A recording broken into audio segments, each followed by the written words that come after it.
Hello, everyone. We have a tepid economic expansion here. There seems to be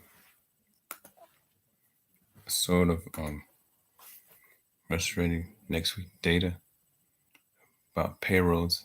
It's going to change. The data does not reflect what's happened this week. We need to wait and see if this will get better.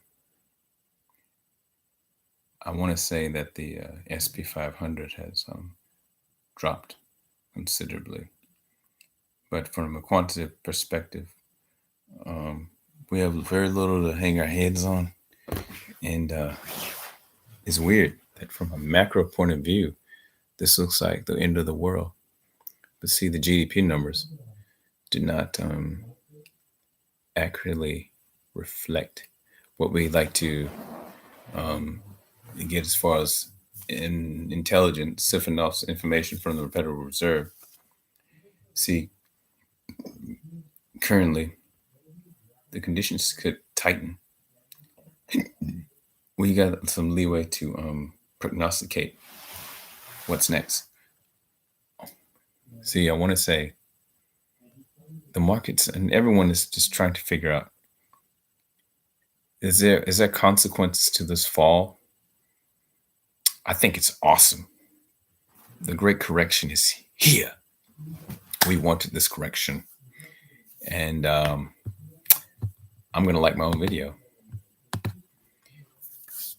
See, right now we're in the preliminary stages of this fall.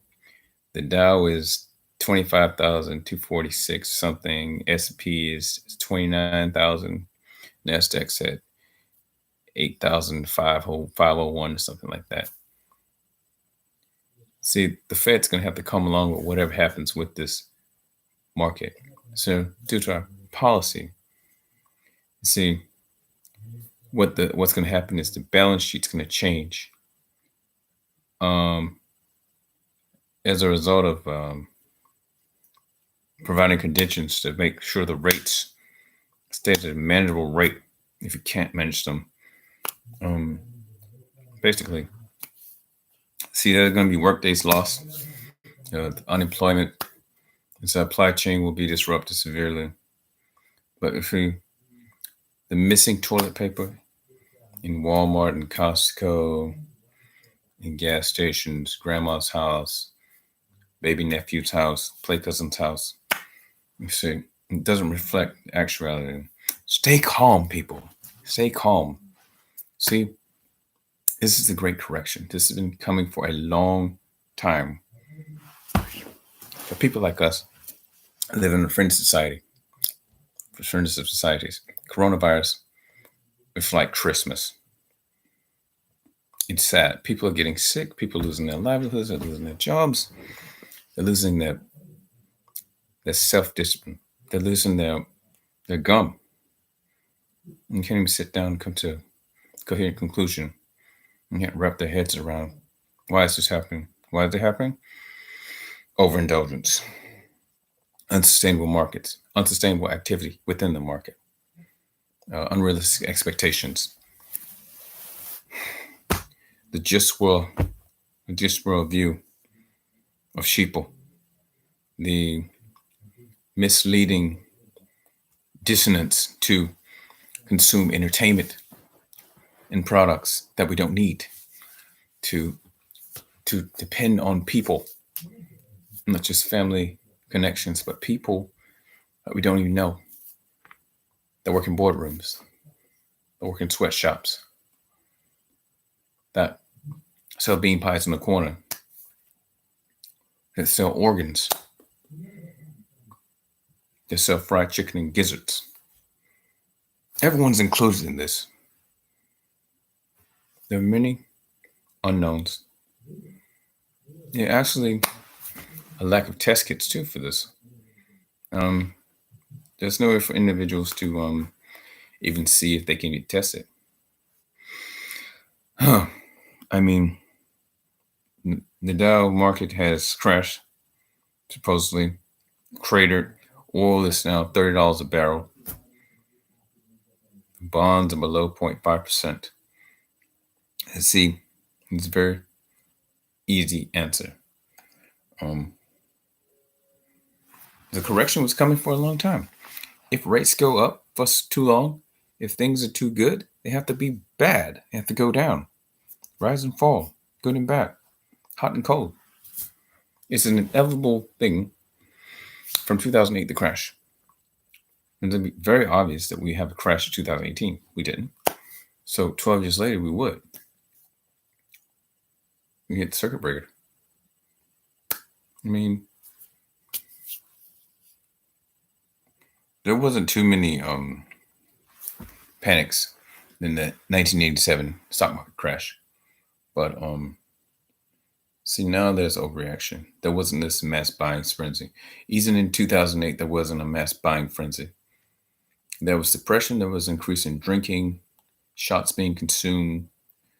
There was a lot of condom purchases being done. But for the most part, from 1987, the period around it, I mean,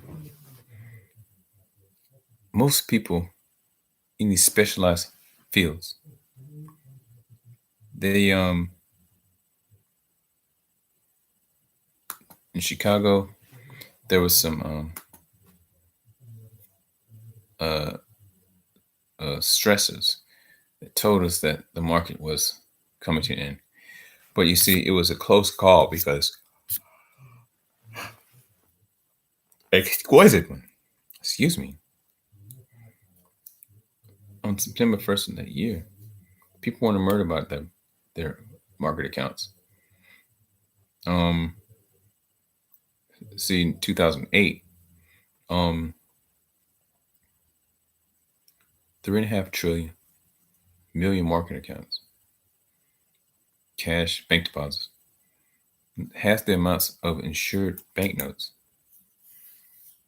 Literally.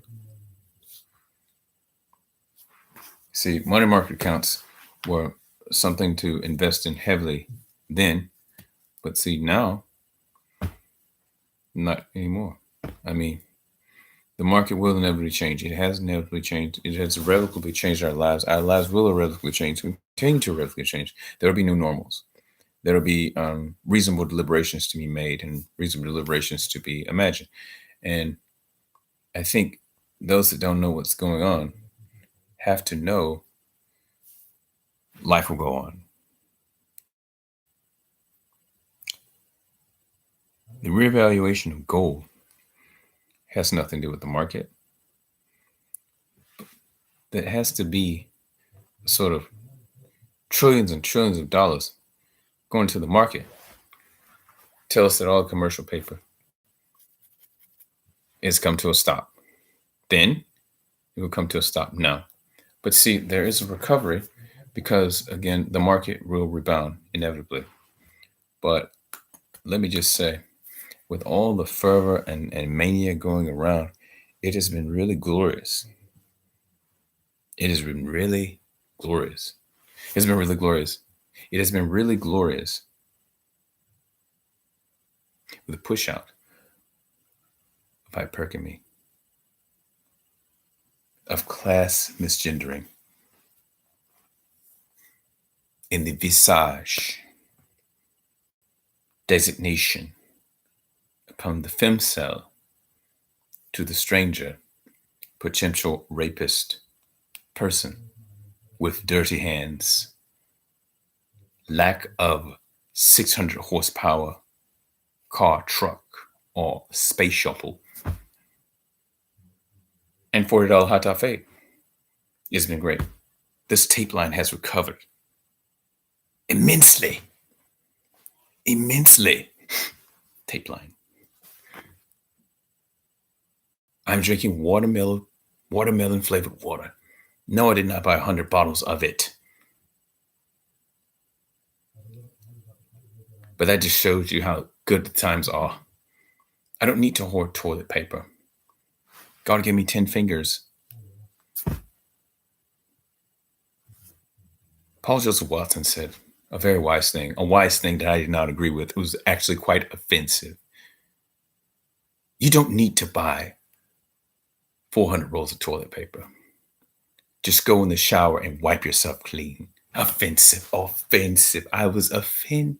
I'm not even a fish and I was offended. But hey, like Alice Jones said, it's a great time to be alive. Great time to be alive. Great time to be American.